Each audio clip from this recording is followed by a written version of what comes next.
I'm going to call this meeting to order. This is the Governance Committee meeting for the Monterey Peninsula Water Supply Project. May we have a roll call? Bill Peake. Here. Mary Adams. Here. Molly Evans. Here. And Ian. Here. All right. And with that, if you'll stand and join me in the Pledge of Allegiance. I pledge allegiance to the flag of the United States of America and to the republic for which it stands, one nation, under God, indivisible, with liberty and justice for all. All right. Thank you. We'll now open up the floor to public comment.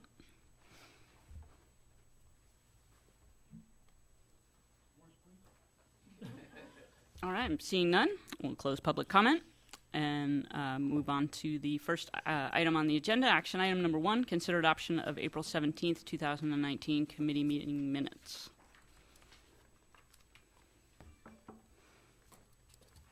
I can move approval of the minutes. Second. Okay, we have a motion, Mary Adams, a second, Bill Peake. Any discussion? All those in favor? Aye. Any opposed? No. Motion carries. Item number 2, California American Water Notification number 14, recommendations on selection of contractor and terms of final contract for the following 2 contracts: construction of Fitch Park ASR Wells 5 and 6, and Fitch Park ASR Wells 5 and 6 above ground facilities.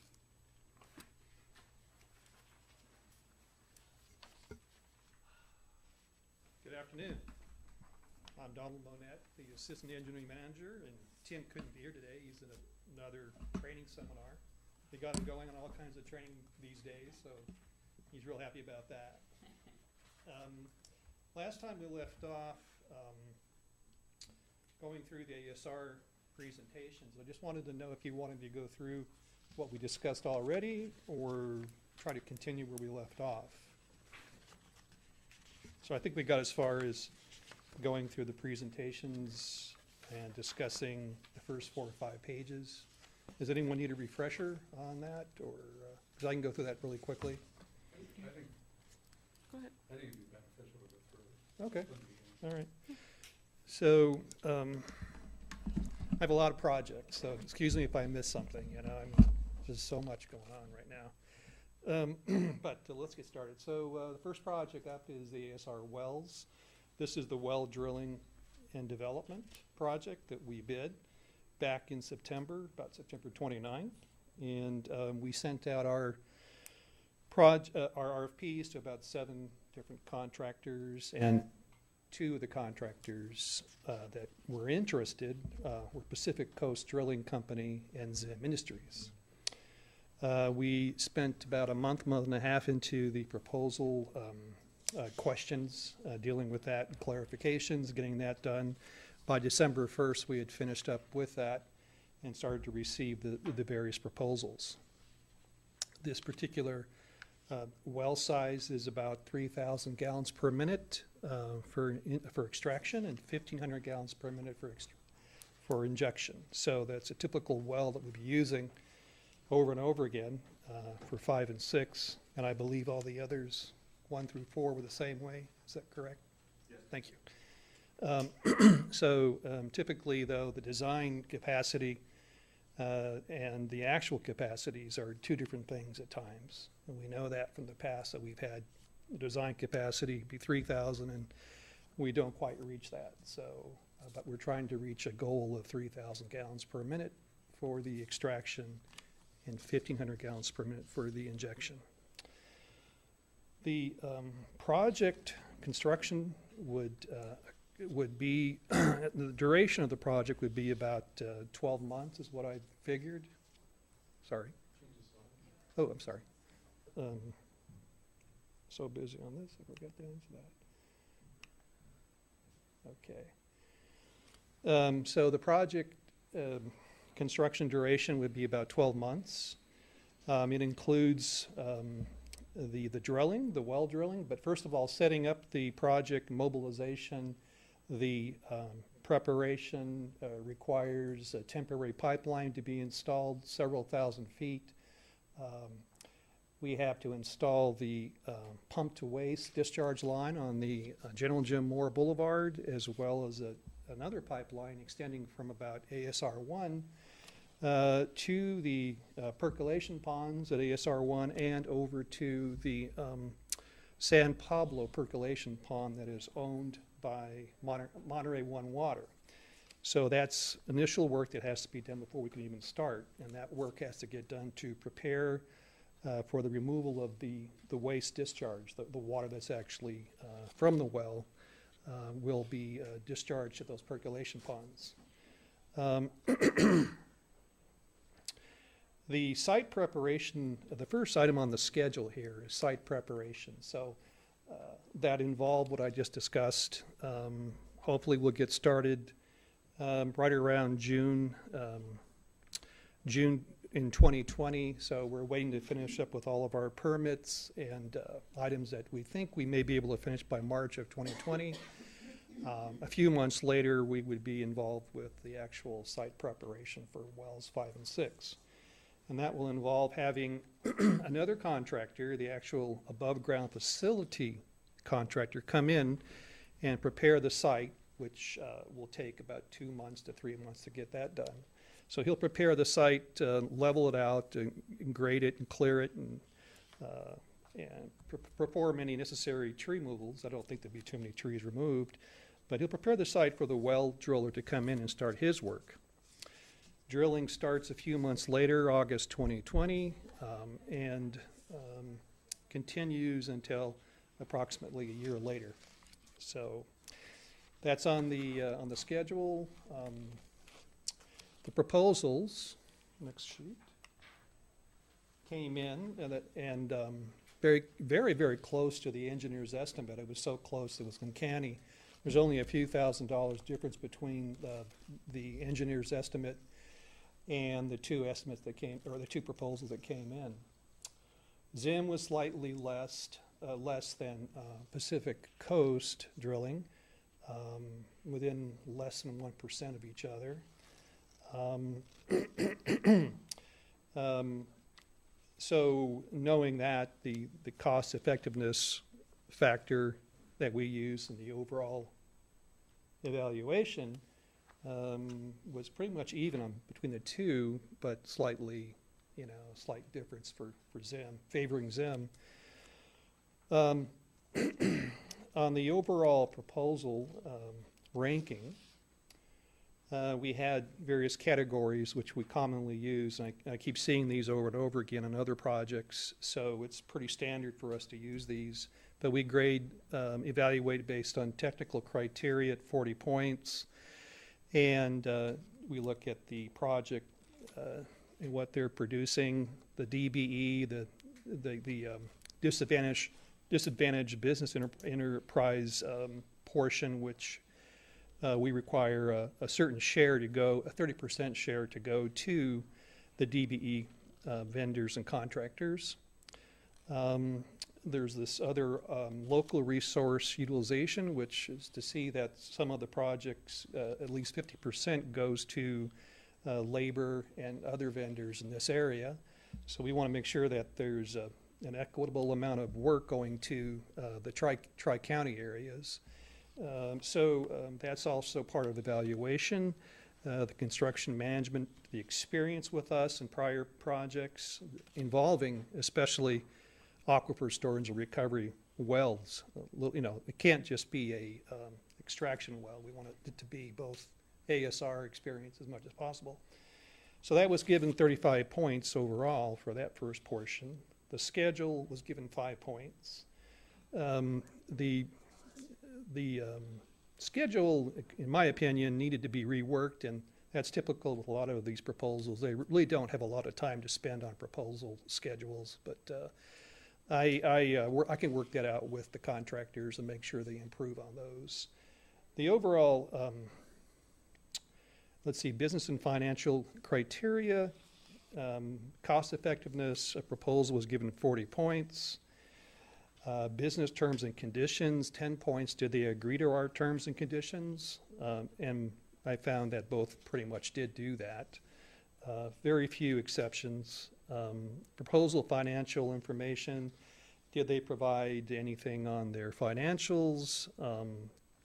That was also included as part of 10 points. After evaluating the various proposals, and I have a detailed spreadsheet that I use, I go through each of these categories and assign points and decide who's the most compliant with our requests. And when I see that there's any issues with something missing, I contact the contractors and make sure that I get that information sent to us. So I thought after performing this valuation that Zim was very, very compliant with the requests for information and the requirements in the RFP. So in my opinion, based on what they had done, I had awarded them the highest point rankings. Thought they did an excellent job with their RFP. Very thorough. I mean, I had over 1,000 pages of proposal information from them, whereas the other one, Pacific Coast, produced about 78 pages. So they provided a lot of details, much more than I expected.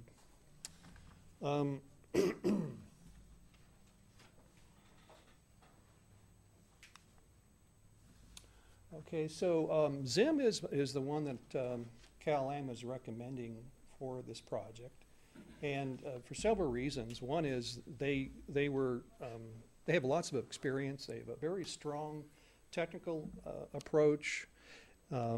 They accepted our terms and conditions. Their project or their proposal was cost effective, and their schedule was within what I expected. So based on that, we'd like to go ahead and award the contract to Zim. I'll open it up to comments if you have any at this time. Okay, committee members, any questions? I've got a couple, well, more than a couple, I guess, a few. First of all, I was wondering, it wasn't clear to me who handles the permitting. Well, some of the permits are by the contractor, the building permits, the grading permits. They'll do some of those. The tougher ones, the federal, the POM or the Presidio Monterey has their own requirements. We'll be involved with that. There's also a 25-year lease that we have to get. I think we're moving along on that too. We have AECOM, who's our consultant, who is helping prepare and coordinate and work with the federal agencies to get that 25-year lease that we need for the ASR wells. That's probably the biggest one to get, the most important one. You mentioned that the 3,000 GPM production, 1,500 injection was a target. So what is the experience to date on ASR wells in terms of capacities? And Good question. have you seen those capacities degrade with time? Yeah, and John, you might want to even participate in this conversation too and give more accurate information. But the last time I checked, when I spoke with Maureen Hamilton at Water Management District, I had thought it was 3,000 gallons per minute, somewhere near the design capacity, but it turned out to be 2,300 gallons per minute. And that was because we couldn't get the well developed as good as we wanted to. And I can't recall if that was ASR 3 or ASR 4. Do you recall what? Yeah, typically the wells can end up, they don't ever end up exactly, which is right. But they can either, some of them ended up at higher capacity. So we have some that can pump 3,200, and then ASR 3 is correct, can pump 2,300. And so it really depends on how the aquifer is when you get in and occupy that site. And you can develop them to a certain point, and then the second part of your question is, yes, they do fall off because they are being used as injections. So you are getting scaling, pipe scaling, the system going down. We flush them, but then they're meant to be on about a 5-year rehabilitation schedule, and after you rehabilitate them, you can usually get all of your capacity back. In fact, that's what we did do for one of the wells. It was 40%, three of the wells? No, for ASR 3. ASR 40% reduction in capacity because the screen clogged up. But then we went and did our chemical and mechanical cleaning and recovered most of that capacity. So that was great news because that's all energy lost, you know, and more drawdown, so more energy to pump it up, and that would, it's a good thing that we're doing on a regular basis, a 5-year interval and doing that. So it's a varied process. It never quite is the same year after year, you know. We have to watch what chemicals we use. The wrong chemical can ruin your well. Too much line coming from a water treatment plant can clog up that well overnight. And that's exactly what happened with Southern California system, and they had a seawater intrusion system. They clogged it up with too much lime. So you have to be very observant and watch what you're doing. Thank you. And I understand CalAm is operating ASR, the other ASR wells. And, well, whether they are or the Water Management District is jointly, I was just wondering, are these well designs identical to the prior well designs? Has there been any discussion about what we've learned from the prior wells, whether there were any improvements to be made? Now, we have been using Pueblo Water Resources time and time again, but they didn't do them all. That's what my understanding. They designed them all? Pueblo, Water Resources has designed all of the excuse me. 4 wells that are in the ground, and Zim has drilled them all. And it really depends again on the characteristics of the aquifer that when you get into how the well is going to perform. But we have the well designs that were in the proposal are consistent with the previous designs. And thank you. And are there any other issues with the existing well performance? Other than what I just mentioned about loss of. Yes, you made it sound like the production and injection capacities and acidizing chemical treatments you talked about were expected or normal for this area. Aside from that, were there any other issues? Are there any other issues with the existing wells? I think, David, you had mentioned the Baskey downhole valves. That's an issue. You have to allow a certain amount of flow going into the system when you do injection. If you can't go too high, you don't want to have any cascading effect of water and air mixing, because air mixing into the aquifers not a good thing. So I think that will it can always be improved. I'll put it that way. So we expect Pueblo Water Resource to be involved in making sure that Baskey valve is working correctly. Yeah, 2 other areas for consideration are, just the potential for operator error. If you don't prime them correctly, things can happen. And then geochemical chemistry.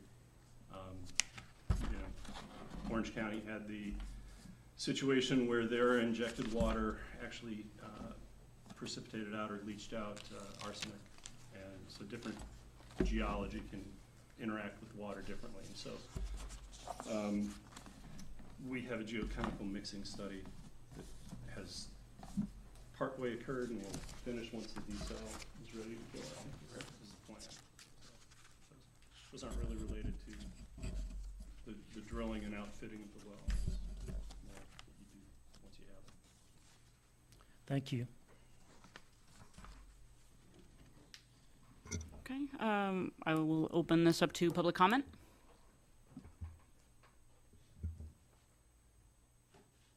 And close public comment. And, any discussion, committee members? I'd recommend that we put in the contract that Zim discuss the well design and well operation with Pueblo to go over with them. I guess this would require an additional contract with Pueblo to go over the past performance of the prior wells and see what recommendations they might have, whether that's in the well design or operations. Just have that discussion. And if I may, one other observation. On this proposal ranking, under cost effectiveness and business terms, Mr. Monet, you seem to indicate that they were equal, Zim and Pacific Coast, but this. Okay, on pricing, and you made some other comments about business terms and conditions. Maybe I misheard it, but you said there were very few exceptions. In all honesty, I can understand that you wanted to choose Zim, it's fine, but if they're priced the same, then shouldn't your chart reflect the ranking that they were the same in price? I mean, I don't know. Well, pardon? They were higher. They were higher, but Somebody's got to win. they were higher, but your ranking would seem to, your course ranking would seem to indicate they were way higher. Pacific Coast was way higher when actually, when all is said and done, these contracts will probably turn out the same in terms of cost. But there's other factors, and I recognize it. It's just being a little more honest when you distill the information down.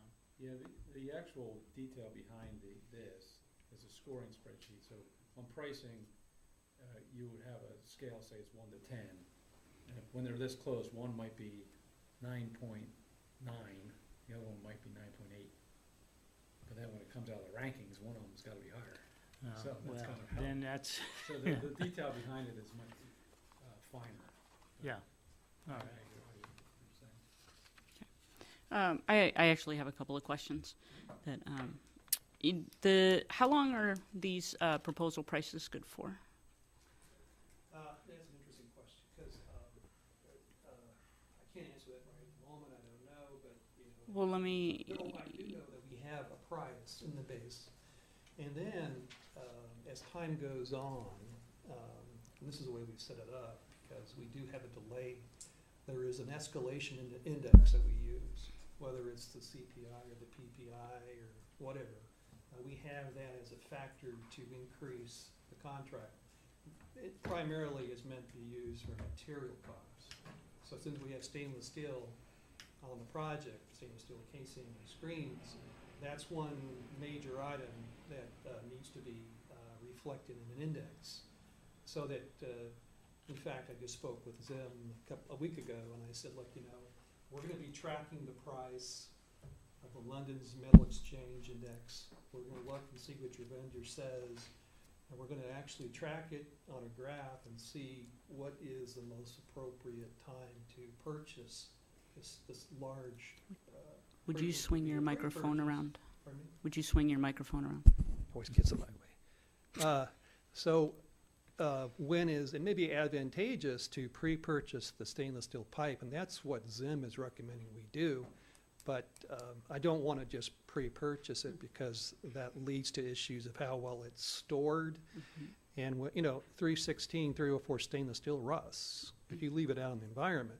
So if we were to go down that path and pre-purchase, and that's what I asked Zim. I said, Zim, you're going to have to give us a methodology of how you're going to protect the pipe.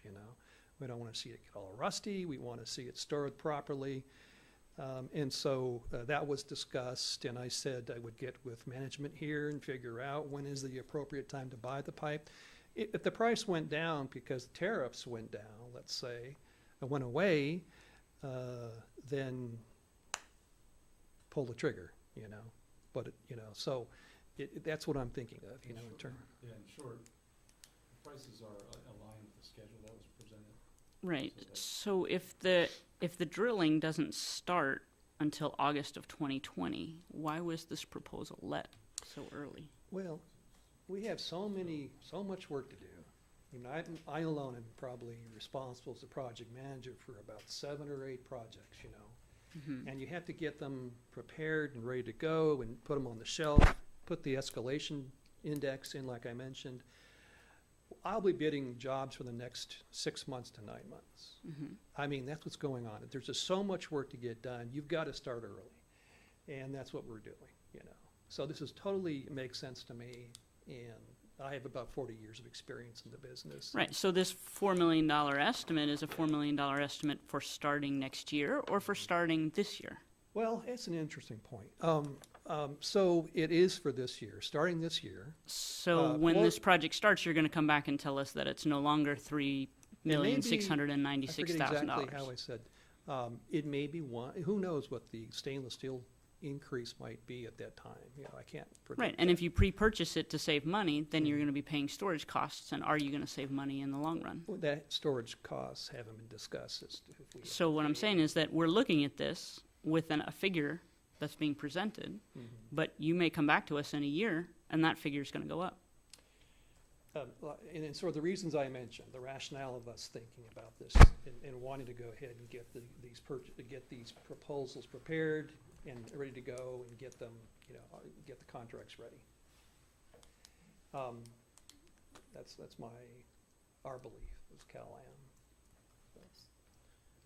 Yeah, I chime in there. Yeah. Is that right? Please. So this is similar with like, for instance, like all the conveyance pipelines, the desal, the slant wells, it's kind of all gone through this process of once the design's ready, trying to put it out to bid and then using escalation to say, okay, if it goes on the shelf for a certain amount of time, you know, we'll have factors, indices, other things to be able to estimate in the future. And how it worked with, Can you push the mic? absolutely, sorry. Thank you very much. This is being recorded, so. Absolutely. Christopher Cook with California American Water. So just with the Monterey Pipeline, how it worked was we got a contract in with the contractor, and originally it was with steel pipe. As Don mentioned, tariffs and other things occurred, and all of a sudden steel pipe escalated in cost. So then from an operations standpoint, we actually preferred ductile, and it ended up being a wash between steel and ductile, so we wanted to switch to ductile. But even though the governance committee had approved the contract at the time, the switching of one to the other with the indices required us to go back to the governance committee and get approval for that, because once it triggers $1 million threshold of change, we have to go back. So anything in this contract, if it had a significant change to it, would require us to go back to the governance committee. So does that mean that in a year you're going to get another proposal from this contractor for cost, or are you just going to swag it and come back, whether it's $1 million or not? Well, it's only going to be the index cost. So that's what we come back with. If there was a change in the index and prices went up, then we would go ahead and come back and say, hey, the index indicates that they're due a 2%, 3% increase.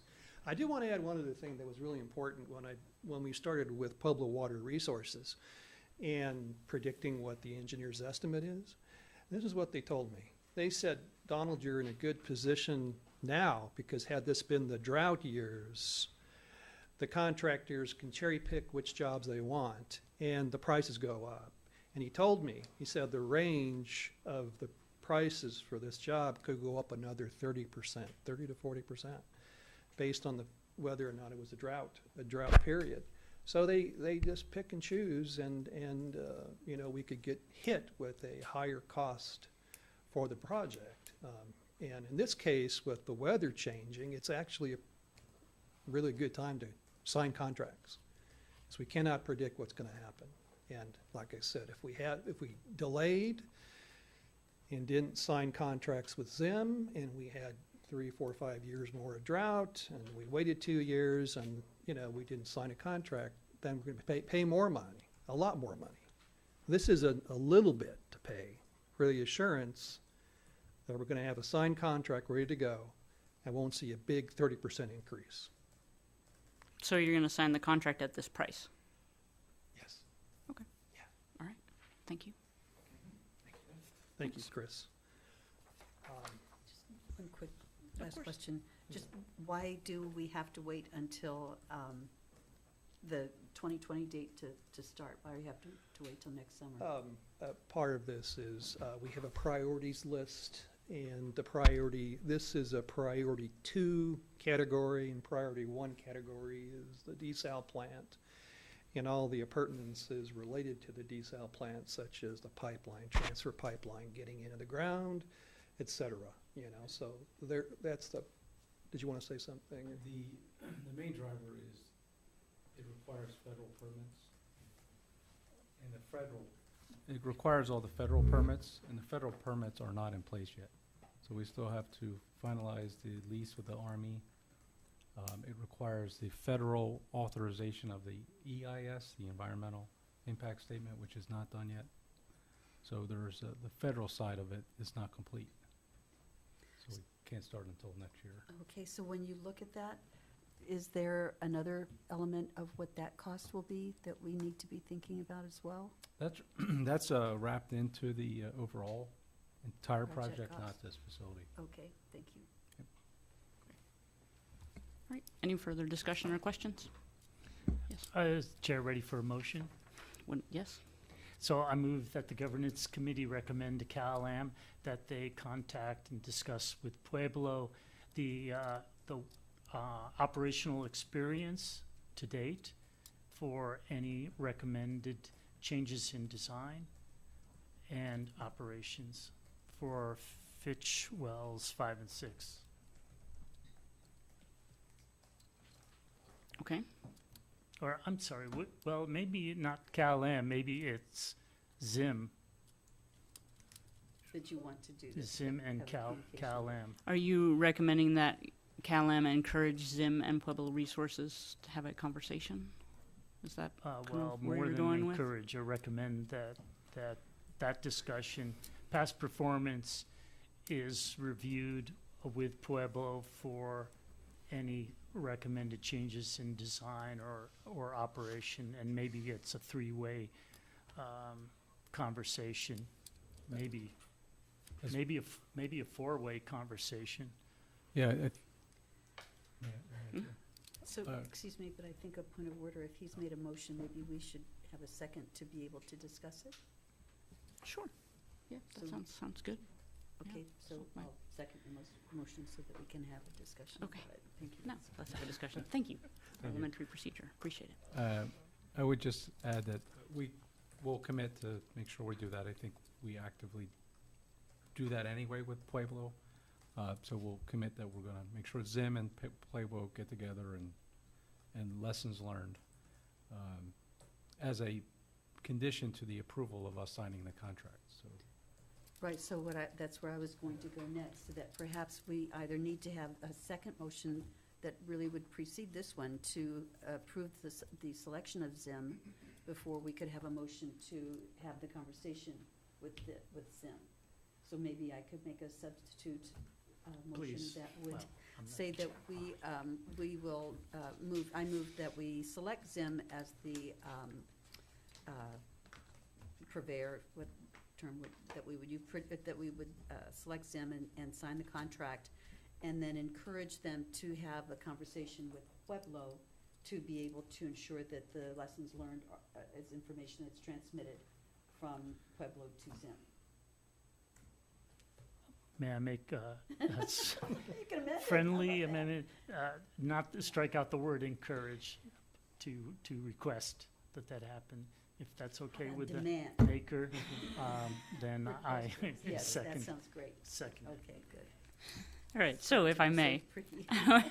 we have a substitute motion from Supervisor Adams that we recommend the selection of Zim Industries as the ASR Wells 5 and 6 contractor with the request that that CalAm and Zim and Pueblo Resources discuss past performance and lessons learned.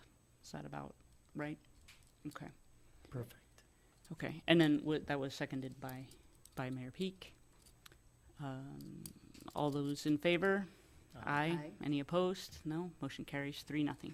Thank you. All right. Woo. Got it. Let's move on to number 3, California American Water Notification number 15. Provide any recommendations on qualifications and selection. Well, do we need to go back to the above ground facilities? Yeah. Since we've just been Yeah. talking about wells. So we're just talking about wells. Yeah, I would think we'd go to the, I apologize. I jumped ahead. So we'll go back to the second part of number 2, B. B, Fitch Park ASR Wells 5 and 6 above ground facilities. I apologize. is it the top one that You makes can go this? a little quicker down on this one. A little quicker? Okay.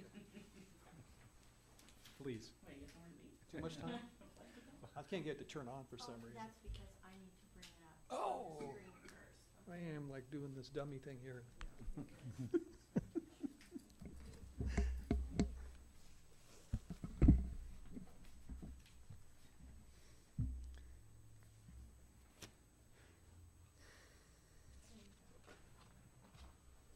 Okay. All right, so notification number 14 had a second part, which is the ASR wells 5 and 6 above ground facilities. So most of the stuff, say a large portion, probably 95% of the work will be above ground, and that covers the buildings, piping, mechanical piping, disinfection facility, electrical work, VF, variable frequency drives, just the usual stuff you need for a pump station. So that's what we're talking about. Okay, so at the same time we did the bid process with the well drilling and development, we also did concurrently with that, we did our above ground facility solicitations for bids. And same timeline, so that went pretty much the same way. Started in September, and by December 1st, we had our proposals in, and then I was spending the next 2 months reviewing and evaluating, and then deciding what had to be clarified, seeking clarification. We got, maybe 85–90% compliance, but there's always that less 10%. I had to go ahead and make sure they provided that as well, so that took a little while. Finally, that information came in, so I think by February, mid-February, we were done with the proposal evaluations, went through that. Okay, so the work itself, 2 phases. First phase is to help, this particular contractor will help with the grading and clearing and preparing the site for the wells, and that's what I call phase 1. And then that work for well development will occur for a year. And then when that is done, this particular contractor, the above ground facility contractor, comes back in and does his work. So it's kind of a staggered process here, We have, one other thing I want to add is we have the work, this is a design build project, so in this year, 2019, we have the work for the design to continue where we left off, and that will go on for the rest of 2019. Then when we're into 2020, we're talking about the grading, preparing the site for the wells. Then we have the well development going on, and then we follow that up with the above ground facility work. So it's a very long process, but it rationally makes sense, You got to have the well in place before you can do the pump station. So that's the whole process of what we do in construction, is trying to figure out the schedule to do each of these. And that was done. Take a moment here. The duration of the above ground facility is about 12 months. That's that very last portion that I mentioned about the well development. That gets done first. That was 12. And another 12 for the above ground facility work. Schedule, as I mentioned, the grading, getting ready, the design work in June of 2019 going on to December of 2019. So about 6 months to finish that design. And then, as I mentioned, site preparation work follows for 2 or 3 months, April of 2020 to July of 2020. Then the well drilling, August to August, there's a whole year there. And then above ground construction, another year going on. So it's 2.5 years worth of time, roughly. As far as the proposals that came in, here we see a big difference in pricing too between the two contractors. Oh, and one other thing I want to mention. I mentioned design build. That involves a team. There's a design consultant who teams and partners with the contractor. And so when I say Hal Hayes, sorry. Am I on? Yeah,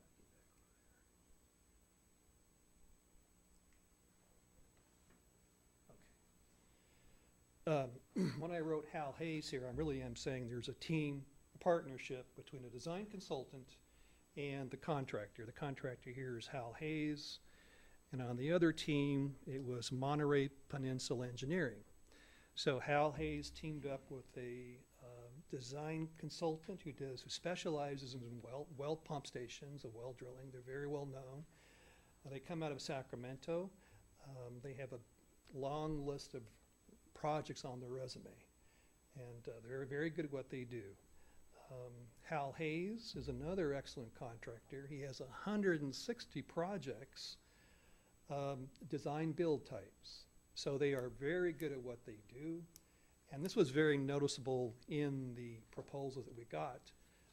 You could see quite a difference in quality and thought process between a contractor that specializes in DB work versus one who really doesn't, who does typical construction where there's already a set of design plans and specifications done, and he picks it up from there and he bids the job.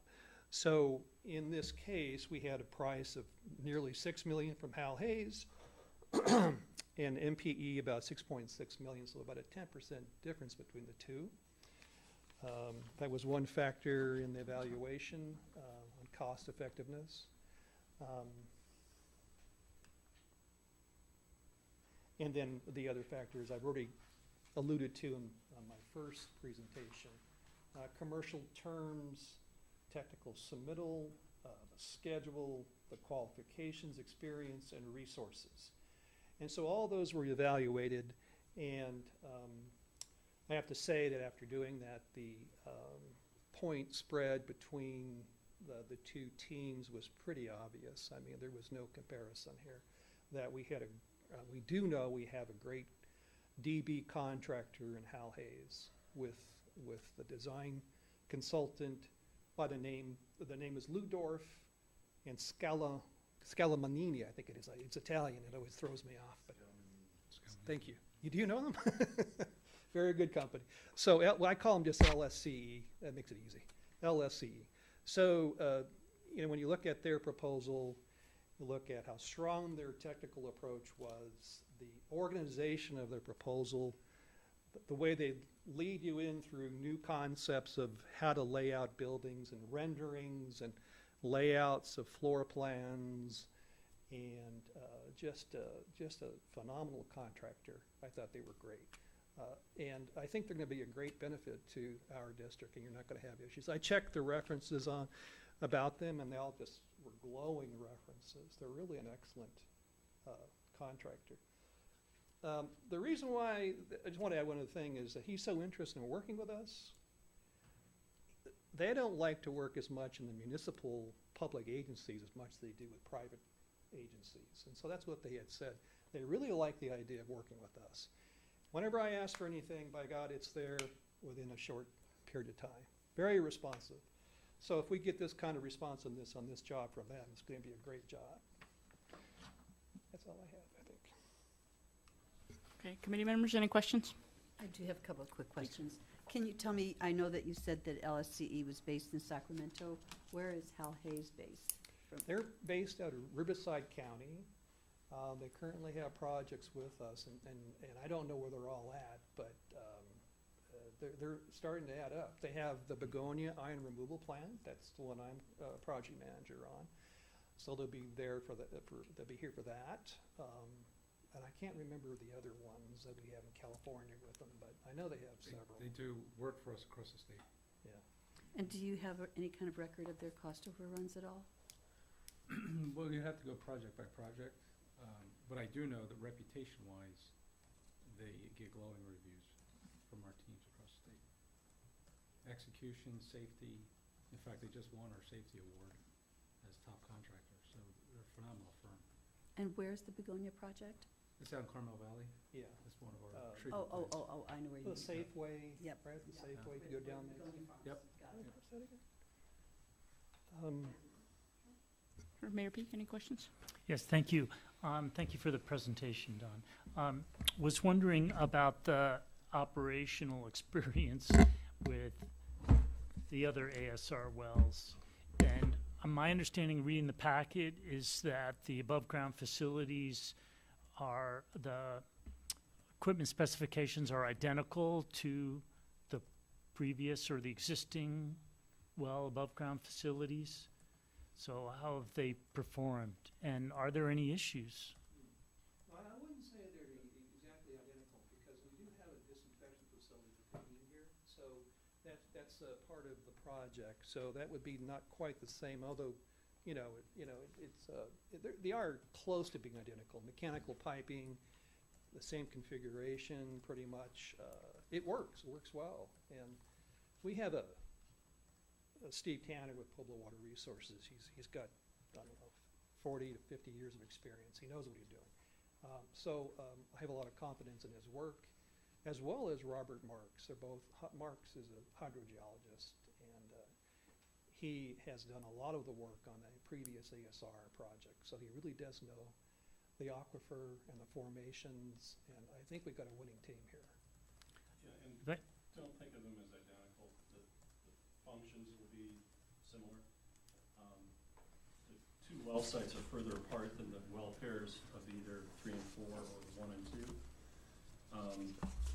3 and 4 don't have a backflush pit or treatment facility, so they're piped over to 1 and 2 Santa Margarita site. That's going to actually have a second building for chemical for treatment. So they're real different configurations, and I would imagine that the Army will not hold them to the same design standard as City of Seaside did. So the buildings will look different as well, but the whole idea to provide wellhead treatment is similar in the electronic controls and so forth. They did say they want the building to look like 1 and 2. Did they really? Yeah. I didn't hear that. They said they want 1 and 2? They want similar aesthetics to what we have at Santa Margarita. Okay. If I may, so I infer from your remarks that there's been no issues and no problems with the current above-ground facilities? Completing them has, Yeah, please. or actually just say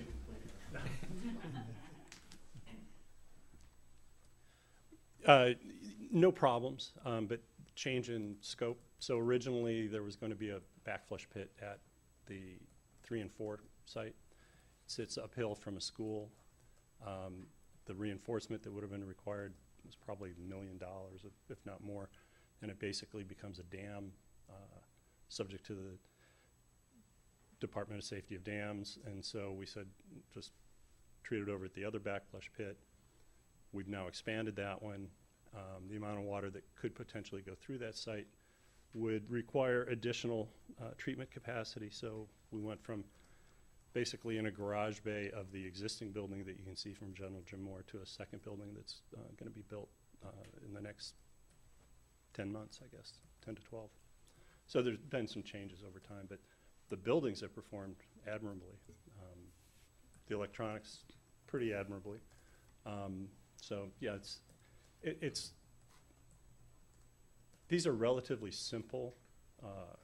They're not complex, both the wells. I mean, the concept is, took a while for people to wrap their heads around it, but, running a pump in reverse direction and so forth. But they're very simple. It's just, it's withstanding time and usage. The wear and tear is mostly it, but the buildings work pretty well. Thank you. So in looking at the ranking sheet, it appears that there's significantly different criteria for this project than there was for the previous project. And I noticed that there is no allowance for any DBE or local utilization plan No, in we this. do have, we have all the same thing. So is that rolled up into one of these categories? Yes, it was, technical approach, so it was rolled up in there. Yes, they have committed, and that was on the website too, committed to the local utilization requirement. Now, Hal Hayes is 100% DBE, Okay. so that makes it very nice. And so, what was the other thing? Prevailing wages, Davis-Bacon, state revolving fund requirements. So with the state revolving fund, you have to have prevailing wages. There's a wage determination required. You go to the website and you pick your area, and then it goes there and it says exactly how much you need to pay each of the trades. And so I checked that to make sure that they were doing it all. Yeah, and they did. Okay. Yeah, so this guy, Hal Hayes, is they're top-notch on all aspects. Okay, very well. Any other questions? So I will open it up to public comment and close it again and bring it back to the board for further discussion. I move that we approve Hal Hayes as contractor. I think approve is, or recommend, I'm not sure which is the right word for a governance committee. We have it in here.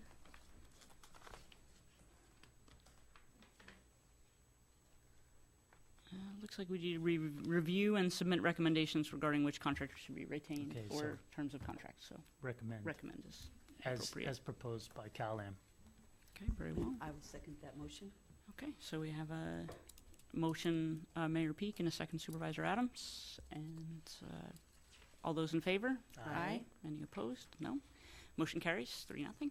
And now we will move on to item number 3, the notification number 15, provide any recommendations on qualifications and selection criteria for the following draft requests for proposals. A would be the slant well intake system civil work, and we'll get to B after. Okay.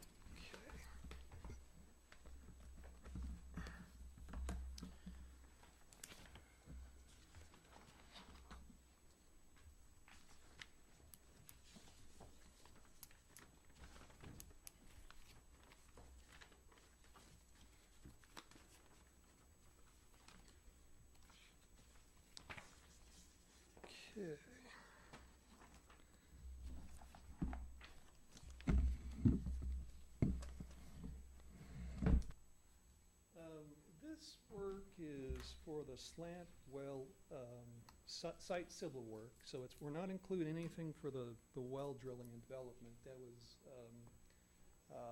not sure. Maybe Ian can mention how far we are on the well development. And the RFP. Have we already put out the RFP in on that? So as Wade's background on this, this is the civil work, similar to the last two projects we presented. There's a contract for drilling the wells, contract for doing above-ground civil work. For the slant wells for the facility, that was awarded 2016, maybe? That was a while ago. We went out to bid through the governance committee on doing the wells some time ago. So we have that under contract already. And this is for the other work. Who is the contractor for that, Ian? Same one that did the test slant well, which is Bort Longyear. Thank you. So Bort Longyear is the contractor for the well drilling and development. And again, that is, the start of that construction depends upon our permits and the coastal development permit, RWQCB, the outfall, all these things too. So it's all tied in together with that. We can't start the well drilling and development until that occurs. 2015, I just looked it up. Long time ago. So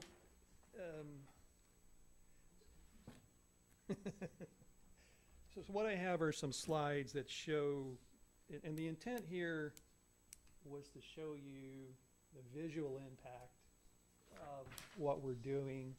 And if you look closely, you can see the identification of the test well and wells 2 through 7.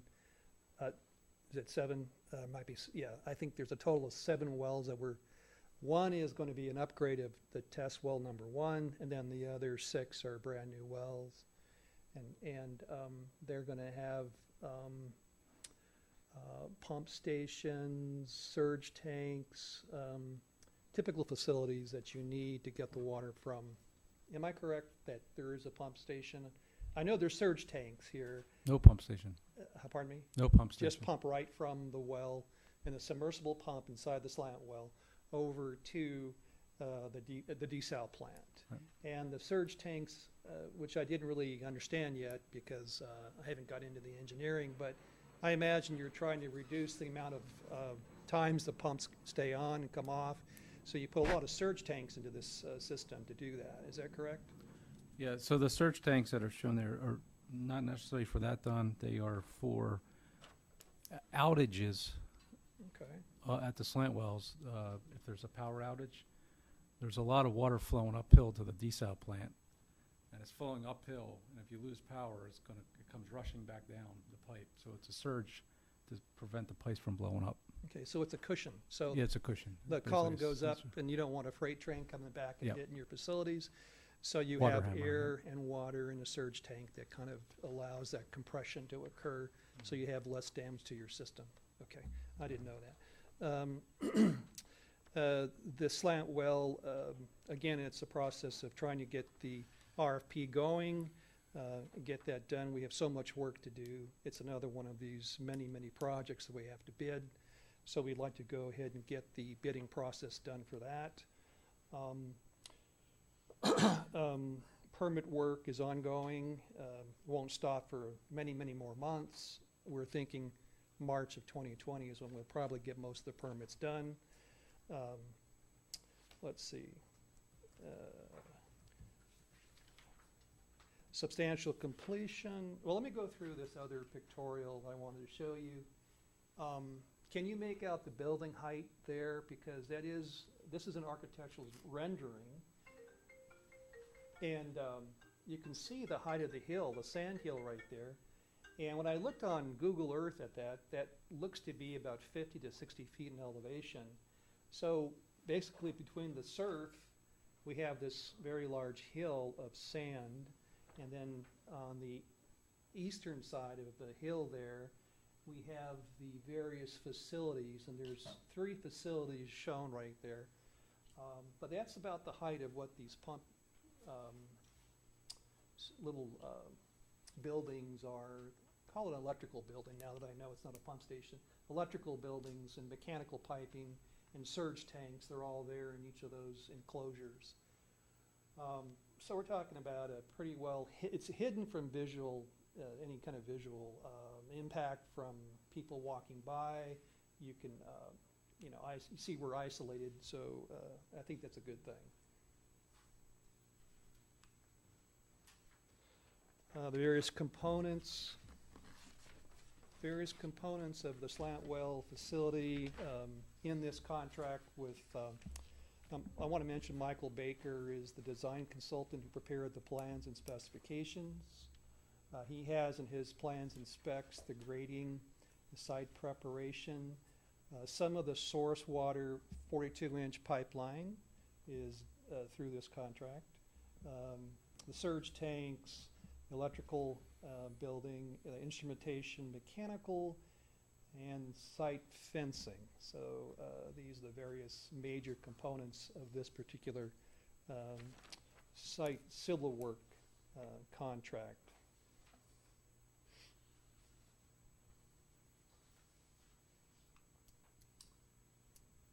As far as schedule, so the plan is RFP and draft contract issued right around May 17th. Well, hopefully it'll work out that we have the recommendation from you, from the committee, and we can incorporate your comments, make whatever adjustments we need to make so that we can solicit this bid RFP for May 17th. But it's going to change based on what we hear back from you. There's a mandatory pre-proposal meeting June 3rd. July 1st is the written questions. It's a very tight schedule, but we had to do this. We have some internal staff issues, and so we had to go ahead and set this thing up this way to make sure that people are here to participate in the review, and that's how we developed this particular schedule here. But we finish up with the whole process of final draft contract and all proposals to governance committee right around August 14th. August 14th, final draft, and then governance committee meeting August 21st, and then contract execution August 30th. So that's about all I had.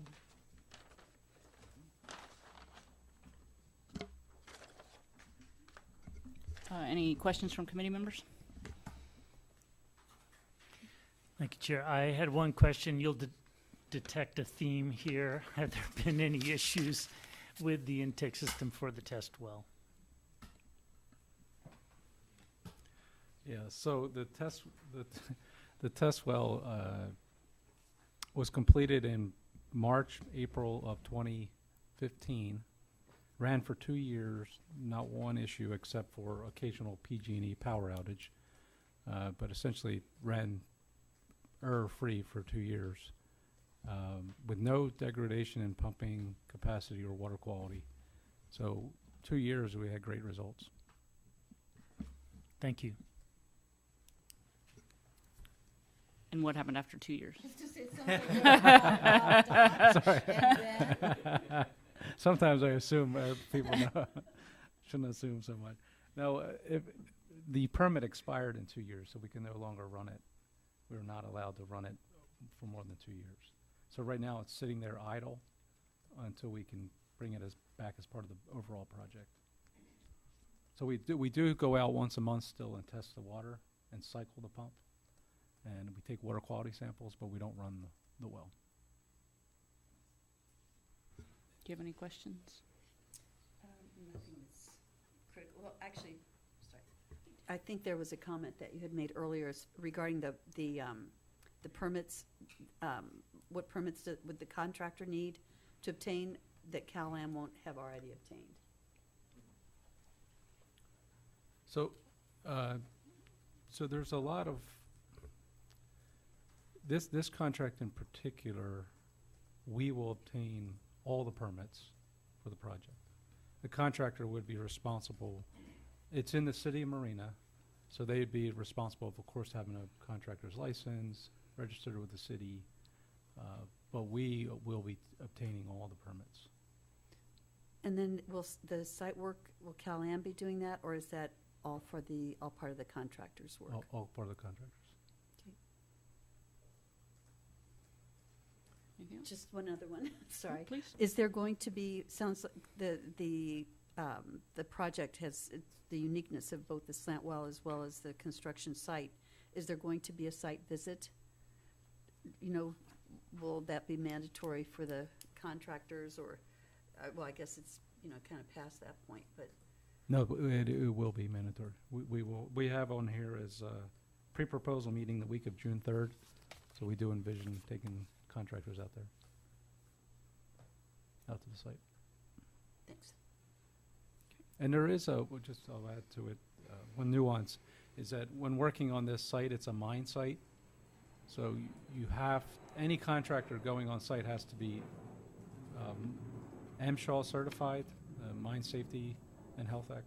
So you have to, which is a big training exercise. Every employee has to go through 40 hours of training.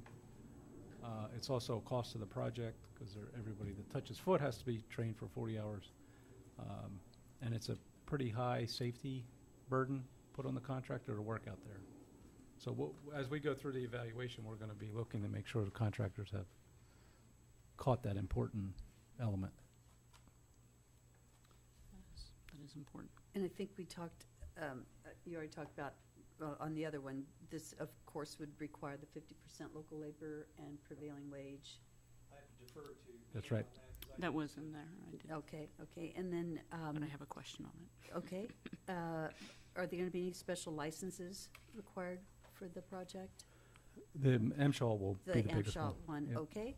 And then who do you plan to have on the selection committee for it? Because it seems like the qualifications, this is going to be such a unique process that there would need to be some pretty highly qualified people reviewing this. Yeah. So on the criteria panel will be, of course, our Cal-Am team and myself, because I was responsible for the test well. So I'm pretty close to knowing what's required to be on site and what skill sets needed, and the nuances of work in there. So that's it. And of course our design team, but it would be more on the Cal-Am side of the review.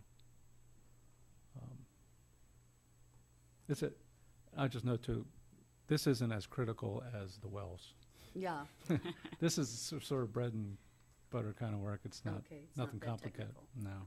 It's actually more, on this job, it's more knowing how dynamic the contractor can be. Because this is not we will not be in a situation where this is a fixed type of work, like go do this by this month. We need a contractor that's very dynamic, very available, because that's just the way the landscape changes when you're out there on this job. And we experience that on the other job. You're going to be ready to move at a moment's notice. Could be at midnight. Because drilling operations are 24/7, and the contractor often needs other support. So we'll have to address that. So it can't be, what I'm saying is it can't be a far-off contractor. Right, They have to be ready to move quick. thank you. Okay. I had a couple of questions on how this was set up, and some of it it brings up the next project as well. So would you like me to wait till you go through the Castroville project, or can I ask the question now? Okay. So in going through on your selection criteria, I noticed the selection criteria for all of these projects is slightly different. In this one and the follow-on, the Castroville project, the DBE local requirement was considered part of the business selection points, if you will, whereas on the earlier project, it was up in the technical criteria. And so the 3 of the 4 projects we're looking at today had similar setup on your ranking sheets, but the third one comes back as a little different. And I'm not, maybe I'm being too OCD, but it's not, there's no standard look across them. And I recognize it is your right to evaluate each proposal as you see fit, but it seems like it might be. They're all part of every project, as far as I know. That we don't leave that out. I don't know about Michael Baker and what he did, on his, because I didn't look over his proposal, RFP presentation. Do you know? I don't know if he looked at local utilization. So I mean, I know it's in there, and there's a 30% requirement and the 50% for the local. It's just a question of the standard. Perhaps you're not evaluating them the same. Why would it be in business on one and technical on another? All of It my appears projects to have be the local utilization just- plan, DBE, prevailing wages. I can answer you on those 3, Castroville and the 2 ASR projects. Yes, they have all those things in there. Okay. go ahead, Lori. Lori. I'll speak to that Oh. for you. Okay. Very well.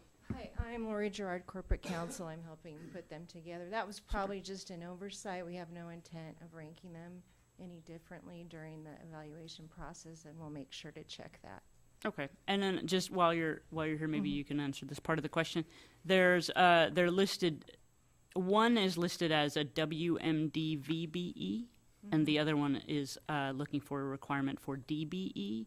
And it may be just a slight nuance, but as I read the definitions of those as you list in your proposal, there appears to be a significant difference between a WMD VBE and a DBE. You're very detail-oriented.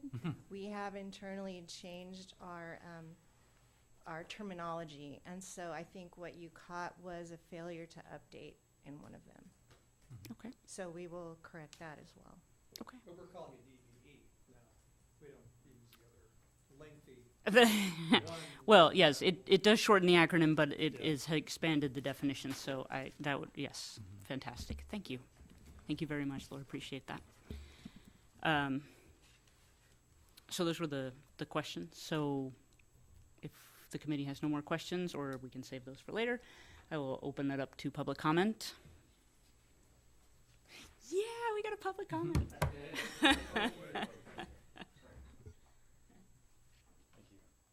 Hi, good afternoon. Jim Cullum, the Executive Director for the Monterey Peninsula Regional Water Authority. Ian answered a couple of these points, and of course, when you're dealing with site prep and the design of the wells, there's a lot of overlap. But just want to reemphasize a couple of points that I've raised before and our authority has discussed. We want to be sure that the site prep work and, of course, the wells themselves are very robust. We're all well aware of the kind of winters we've been having and sea level rise, and these that has been factored into this design. But I, for one, would like to be sure that when we do the site work or any projects, that we're prepared for the worst case, where we could wind up with a tsunami or a major storm surge that overtops the berms. I want to be sure that all that headworks and equipment can either be isolated or can be removed quickly. Because once they get contaminated into electrical gear or any of those buildings or even in the wellheads themselves, we're going to have a major problem. So I think we want to be sure that we ask those questions during the design build, and we certainly want that same kind of question asked for our site contractors, because we will have to be sure, in my opinion, that we have access to the site, not just during construction, not just during normal routine maintenance, but if we have a major storm surge that wipes half the sand dunes into the facilities, we want to be sure that we get access and CalAmp can get in there and keep the system, or put it back in operation and keep it running. Also like to see some accommodation for potential flexibility on how the slant wells are ultimately going to have to get built. We know what's designed. We also know this is all tied up in court.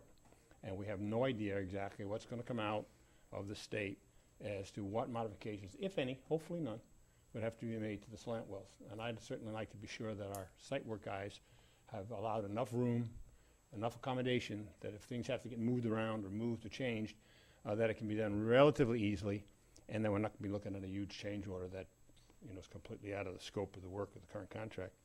And the third thing is I notice we have fencing, fairly common for construction periods to have fencing around the wells.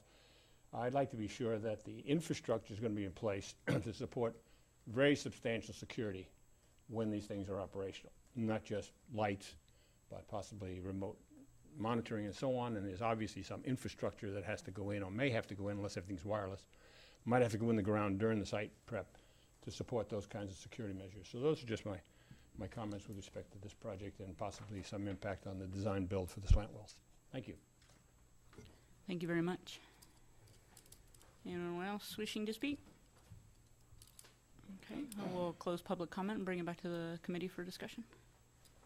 I had a question about, we had a lot of rain, not that I certainly doesn't measure up to a tsunami, but we did have a lot of rain, and it sounds like the intake system for the test well held up.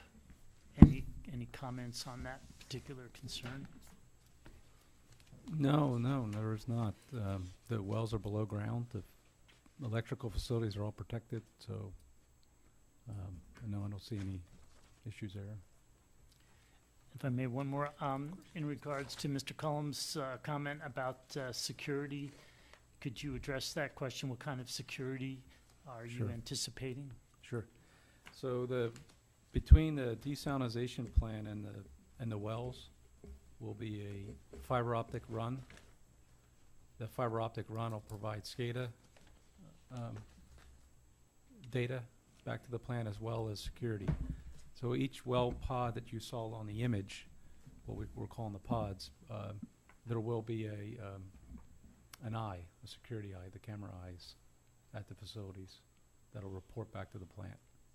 And then at American Water, we have a national security center that will have access to that as well. Thank you.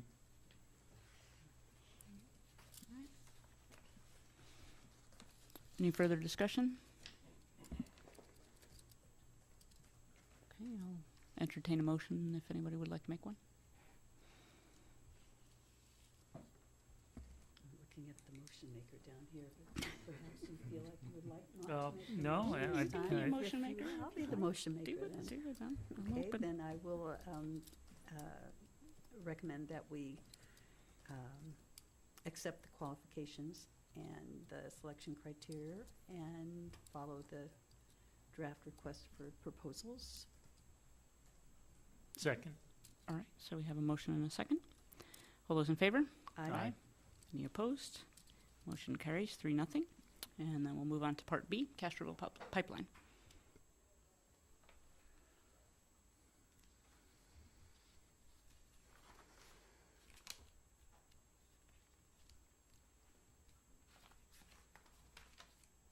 Okay, so this is involving the Castroville Pipeline, RFP for construction. First part, a little bit about the pipeline location. So, as you can see in red, we have a pipeline extending. Well, we use the point of starting the pipeline, 12-inch pipeline, right about where the blue and the red kind of intersect there. So the pipeline, the finished water, desaled water, comes along Charles Benson Road to the west, and then it on Del Monte Boulevard will move south, and that moves to Monterey, but the other part of the line moves north, and it's this red pipeline here I'm showing. It moves to the north towards Castroville. It is a 12-inch pipeline. It will go across several major topographic features. You can see Salinas, the Salinas River. We're going to go under the Monte Bridge. It's going to have pipe hangers, so we're going to support the 12-inch pipeline under the bridge, very similar to the construction type of work that was done for the sanitary sewer line that's under there. We cross the Salinas River. We're into the TAMC or TAMC easement, the railroad easement, all along this way, this route. We continue over to Point Nashua Road, which we transitioned from a 12-inch pipeline to an 8-inch pipeline. The 8-inch pipeline, well, at this point, we're going to be doing the construction, but we're going to be reimbursed for that work from the point at Nashua Road all the way over to Castroville Highway 183. That we have a settlement agreement with CCSD, and we have in our contract to track all costs for the construction of that 8-inch pipeline from Nashua Road to Highway 183. The other features along the way that we run into are we have to go under the Trembladero Slough. We do that with what's called HDD, horizontal directional drilling. That's approximately 500 feet of linear feet of pipe that will go under the slough. We come up on the other side and end up being going across Highway 183. We'll jack and bore pipe across Highway 183. Eventually, within 100 feet of that point, we're at the Castroville yard where the well number 3 is located. That's the tying-in point and the end of our construction work.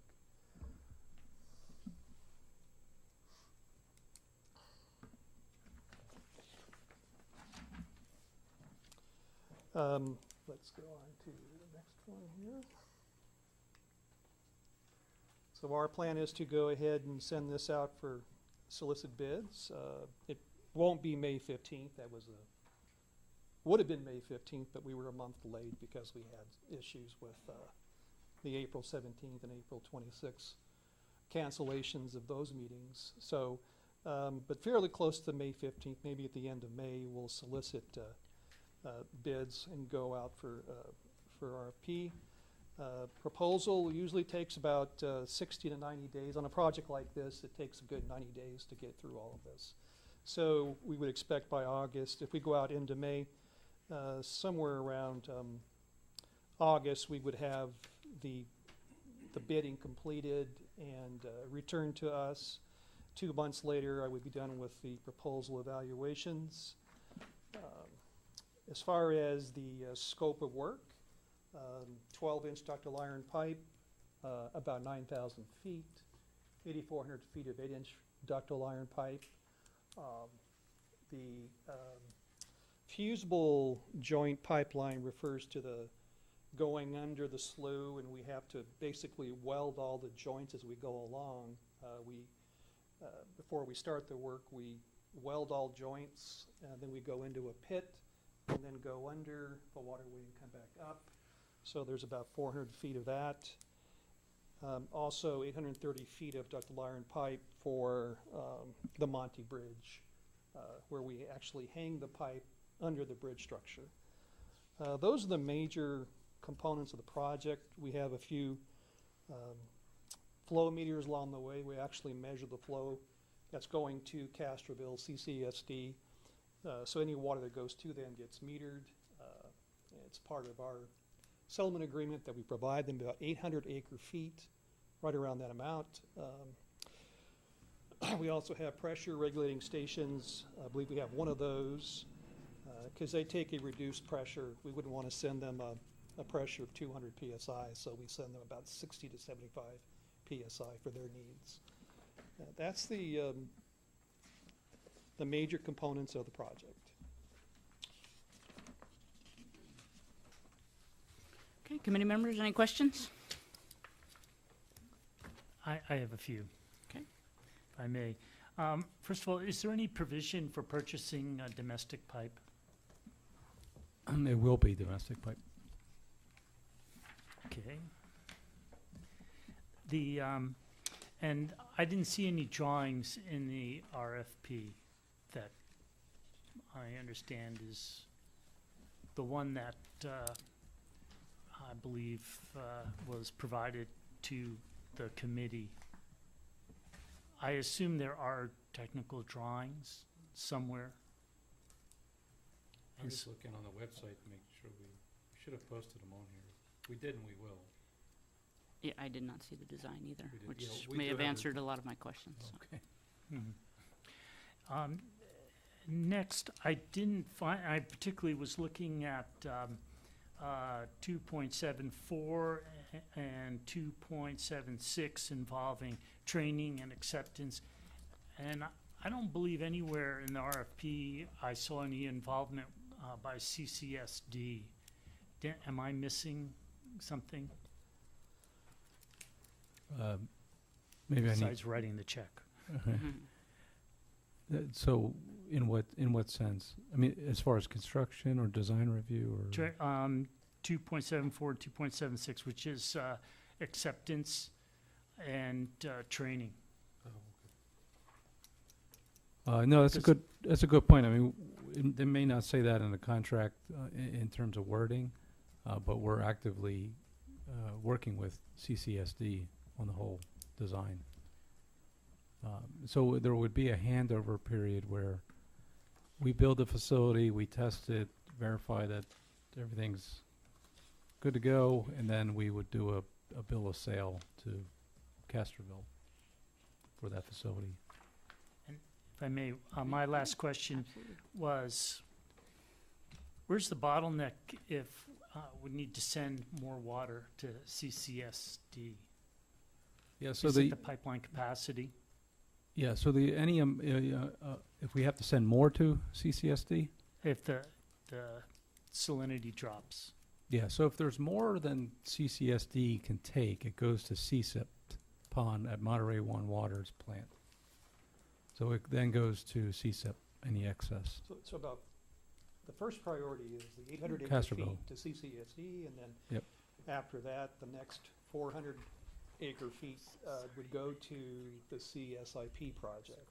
And we would discharge into the pond that feeds this rather large 12,000 acre irrigation system that gets the reclaimed water. Mhm. So that's the second location we use, And, provide and more water. thank you, and is that in place now? The pond is, the pipeline to pump it there is not in place yet. And is that part of the, As part of our project, it's Project. not part of this contract. It's a different contract that we already have executed. okay. Thank you. Mhm.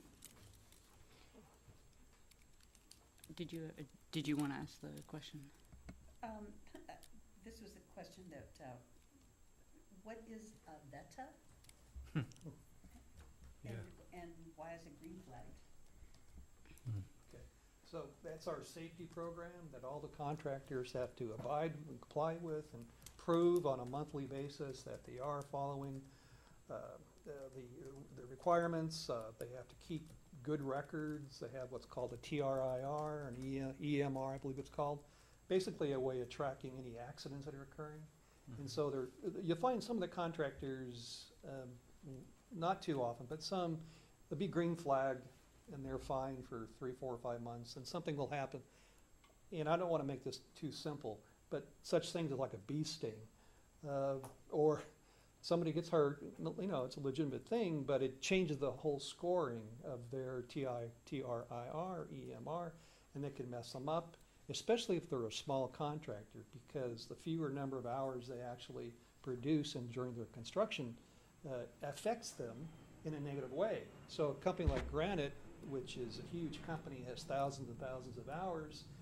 So that increment of change that occurs because they had, say, 10 accidents, that TRIR is not as, how do I want to say this? It's not as detrimental to them. But a small contractor, small enough like maybe an MPE out here, a local contractor, can be really affected by it. It can go from green to red in a few months. So we have to watch them. And we have a review, a VETA committee that can even look at making exceptions. A waiver process is in place. So if we have an issue with a particular contractor, they can go through the waiver process per committee. So that's about what I know. Thank you very much. You're welcome. That's what I needed. All right. And I'm going to have to apologize that I have a meeting at 3:30. Oh. I'm so sorry. Thank you. Okay, I have a couple of questions for you. So you mentioned that the pipeline is going to be hung from the Monty Bridge, and you also mentioned that there's already a sewer line hanging there. I assume that somebody has checked the capacity of the bridge to carry the extra loads. That's what AECOM, our design consultant, has done, and has sent their design plans for approval to the county to make sure they're in agreement with it, and they, of course, are. So, you know, we have an excellent consultant who did the design, and I'm satisfied with them. Yeah. Okay, just wanted to confirm. And then the pipeline, as you detailed out, varies in size between 8 inches and 12 inches. Would you talk to why? So Since once I we didn't have get the plans. to Nashua Road, I think you're familiar with that area maybe, that Nashua Road, at that point, we're only putting in as much as 800 acre-feet per year. And that's the reason, it's because it becomes you don't want to have too low a flow velocity because you don't have enough scouring going on. It's almost like you hurt yourself, you know. So you have to kind of lower your diameter a bit, keep your velocities 2-3 feet per second. But that's the reason, because we just decrease by that point. We no longer have that need for more capacity. So when you get down to Nashua, it was a little larger. It was a little larger because right at Nashua, can you go back to the image of the site, please, Arlene? Yeah, I can do it. Or- So right there where in the middle it says CCD and CSIP metering points, that's about where the 12-inch changes over. Okay. There is a future CSIP takeoff there. So it'd be 12-inch sort of up to that point, and then after that is CCD, so it can go to 8. We're not actually putting in the CSIP. We're gonna have a T and a blind flange for a future hookup for them. Okay. If they ever wanna, it's just a future provision. So a turnout that can be used for the future in case they want to put in one thing that has to happen is they have to have a date. They have to have a break, an air gap, basically, so you can't have any issues with their reclamation system affecting our potable water. Right, of course. So it has to have an air gap, but they could have a turnout, go to an air gap, and then they could have a tank, and then they could have a pump station for their system and their needs. So they could do it there. They could also do it by the the pond at Monterey One Water. That's another location where they could choose to take their water and go from that point. All right. And then in the RFP, you recommended that one of the criteria is that they need to have 3 similar projects in the most recent 2 years, similar size. And I just wanted to ask the question if that was, if you think you'll have a significant number of contractors that would meet that, because that's a pretty long pipeline. So it just seemed like it might be restrictive, 3 projects in 2 years. Just asking the question. I wouldn't think there would be an issue, that we would be willing to be flexible, that we don't just look at the linear fee. We want to see what else they've done, besides. If it was 10,000 linear feet, I think that we'd be fine with that, So if it's a question of quantity, I'm not too concerned. Just asking, it says Yeah. similar size. Yeah. So I We're- just we're found more that, flexible. 3.5 miles of pipes. Yeah, Pretty, no, it it's wouldn't pretty be long. reasonable. That doesn't happen every day. We would definitely Yep. consider that. Well, that's all the questions I have. So I'll open it up for public comment. And I'll bring it back to the committee. Close public comment, bring it back to the committee. Okay. So I'd like to make a motion. So I move that the governance committee requests CalAm to present the RFP, the draft RFP, to CCSD and ask for their input, and in particular in acceptance testing and training, and otherwise to approve the proposed RFP presented by CalAm. All right. I'll second. All those in favor? Aye. Any opposed? Hope not. Motion carries 2-0 with Supervisor Adams having departed. So then we will move on to number 4, which is consider requesting that California American Water pursue a waiver of discharge fees from NOAA for the desalination project. I know that this has been I can speak to requested that. by members of the public and members of this committee, so let's explore it. So as part of the test, or not the test well, the slant wells, NOAA has a fee structure for facilities entering into the marine area. They originally floated out 2 fees, and the 2 fee structures were, one was related to the actual physical amount of pipe that's underneath the bay. So if you had 500 feet of pipe, they would take that amount of pipe in an area and you'd be assessed a fee on the physical infrastructure under the bay. And then the other fee was related to the amount of seabed that is being used as a filtration for your wells. So it's 2 assessments for anybody attempting to use the bay for desal, or any other facility. It's not just desal. It could be oil or somebody else laying pipe across the marine sanctuary. When those fees came out, they were pretty sizable in terms of impact to our project. We did comment to the Federal Register on those fees. NOAA went back, took it under consideration, among others comments, and we are now only looking at a fee related to the infiltration, seabed infiltration, and also the fee structure has been slightly reduced. So it's not as sizable as we had originally projected, but it's still a fee that we're going to have to incur on the project. And as of now, there's no waiver structure to get around it in the register. So we're stuck with the fee. I'm not sure how we would seek a waiver. So is this fee assessed on a monthly basis, annual basis, one time? Yeah, it's an annual assessment Okay. Based on the area of seabed. And do you anticipate the area of seabed changing from year to year? Well, coastal erosion, potentially, it could. Okay. Yep. As if the bay gets, if the mean high tide lines moves back because of coastal erosion, then your technical seabed's going to get larger. So it would go up. May I? Mm-hmm, please. Did you tell us what the current estimate is for this annual fee? Yeah, it's being calculated based on the new version. I can bring it back at the next meeting, or I can circulate it. I actually have my technical team in Sacramento working on Okay. fees.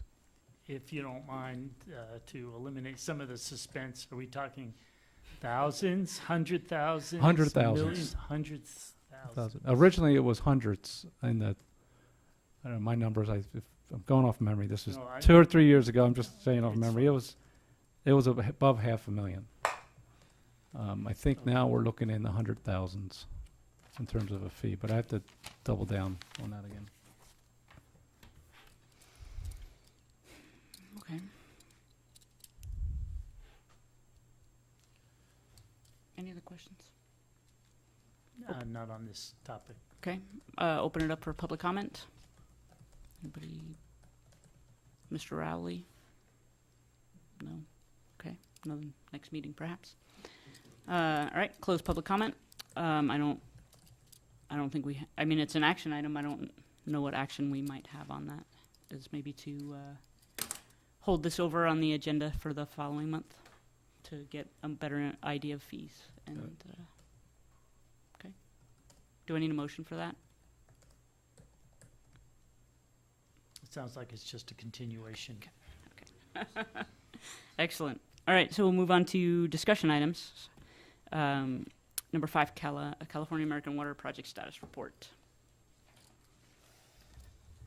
Yeah, so I can give that update quickly. As discussed here tonight, we have various little project elements moving along, but the community is facing the next CDO milestone is September of this year. That CDO requires us to start desal construction, and it can be physical construction at the plant site, transmission mains, or slant wells. We are marching towards breaking ground at the desal plant and or transmission mains by September. The importance of that is that the desalinization plant takes 24 to 27 months to complete. Our final milestone under CDO is at the end of 2021. So if we start in September, that gives us 27 months to wrap the project up. So it is critical that we get started on the desal plant site. Transmission mains, as well as the slant wells, can lag a little bit on that part of it, the schedule. We expect wells to begin at the beginning of 2020, March, April of 2020, after a few permits come in. But that'll still keep us on schedule. We can get the wells done in time. So that's, in terms of big picture, just schedule. That's where we are. We are processing the coastal development permit. I'm sure some folks have seen it in the news recently of where that's going. We're in the process of appealing to the Coastal Commission on that. That'll go through its due diligence before we can even break ground on the wells. But in the meantime, we're getting all the clearances necessary so far, and we don't see any hurdles starting desal or the mains. Can you talk a little bit about the expenditures to date? Yes, sure. The expenditures to date are many. We are approaching, we're in the $80 million range that we've spent on this project. And that includes all the preliminary work, all the environmental work, the test well, legal, etc. We have a project by the PUC is approved for $279 million. And so we have the remaining budget to complete the project. It will be tight. So, but also delays have not helped. We have escalation issues as well to deal with.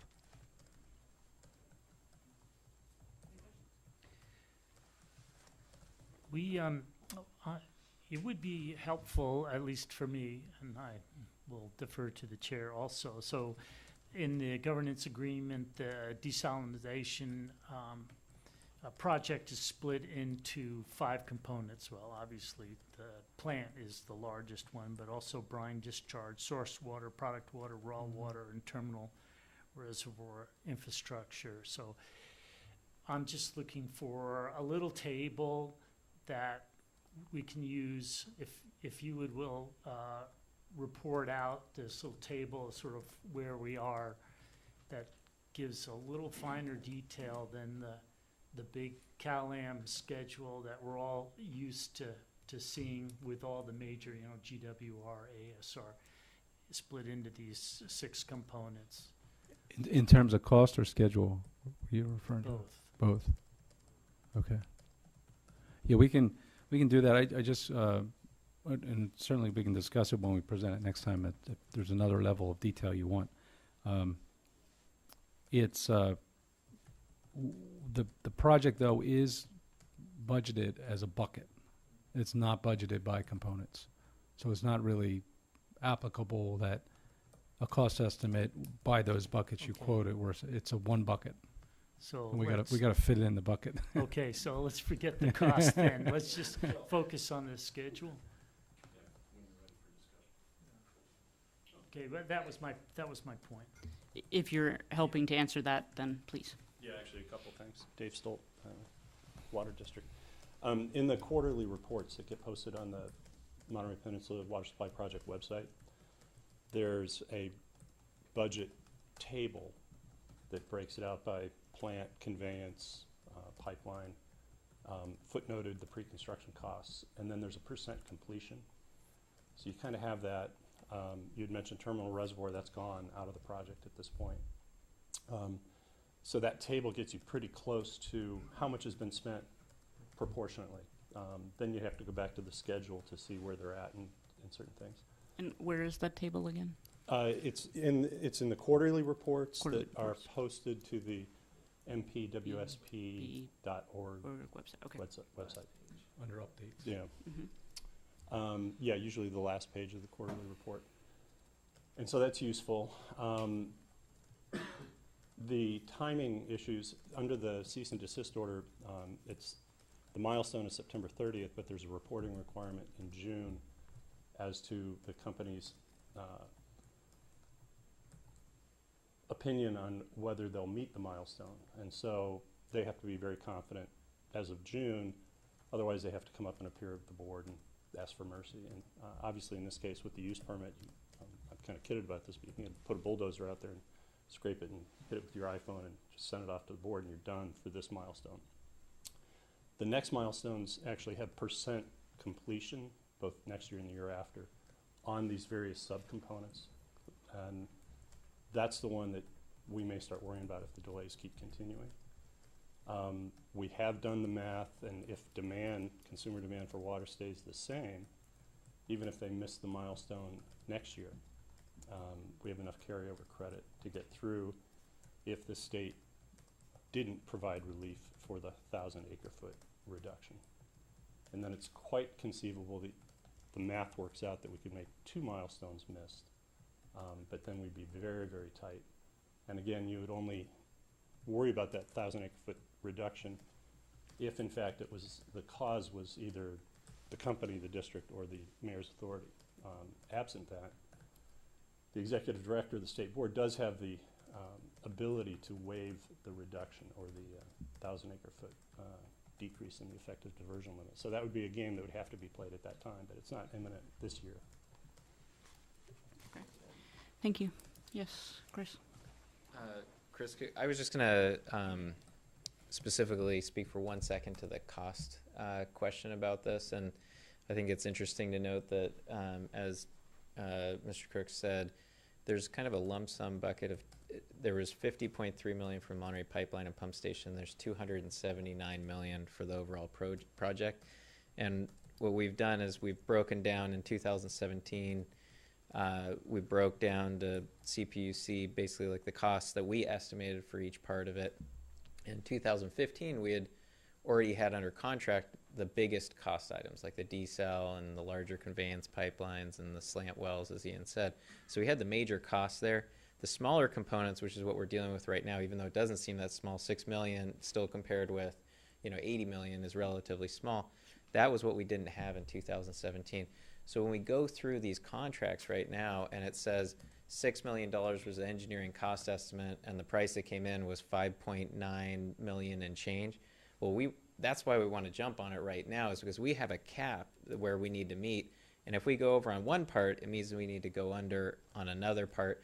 And that's where I really see the cost tracking with this committee being critical, is once we get under construction, we're going to have, for a $329 million project, there's going to be change orders that add up to more than $1 million. It's just going to happen. And then we're going to have to look at value engineering and, very dynamic, and there's going to be decisions made. So, but as Ian said, it's really that bottom line that matters. So it's kind of looking at every component. I think that goes into your schedule. Like when we get to construction, this is going to be a very, very active discussion. Right now, it's more kind of trying to lock in everything where we feel like we can have a successful plan with budget and schedule from a project management standpoint. So, if that makes sense. Yeah. Thank you. Any other questions? No further questions, thank you. All right, open it up for public comment. Seeing none, close public comment, bring it back to the board. Oh, actually, we don't have to bring it back, it's just a discussion item. No further discussion, or you want to have a discussion? Well, we have one more, are we on? I know, I'm still on Okay, the Callahan status. No Okay. no further questions. All right, thank then we'll move on to number 6, suggest items for future agendas. So we've already covered the status, and that's part of the ongoing agendas for the governance committee, and we've talked about costs, which either we'll get it from the quarterly report or there'll be additional information. The one item that I thought would be helpful is to talk about what material is posted to the internet. And so the water supply project has a I'm only speaking about the governance, this committee, and information that comes to this committee, and agenda and minutes and so forth. And so the WSP points sometimes to the Water Authority.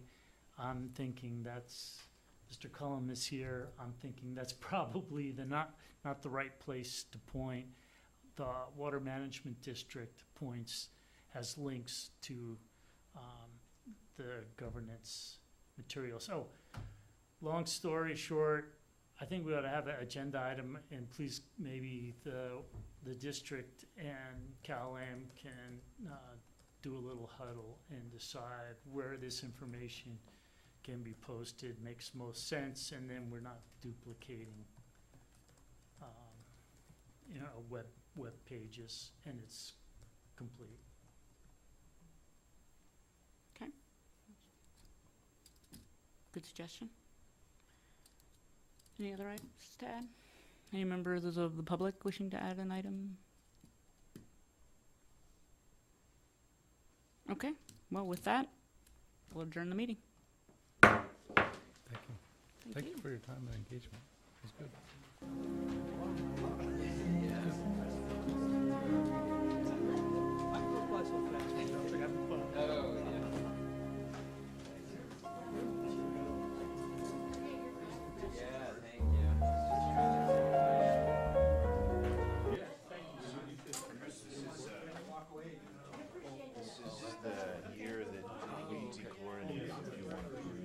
Yes, I would love to. So I'll probably have Jack Wong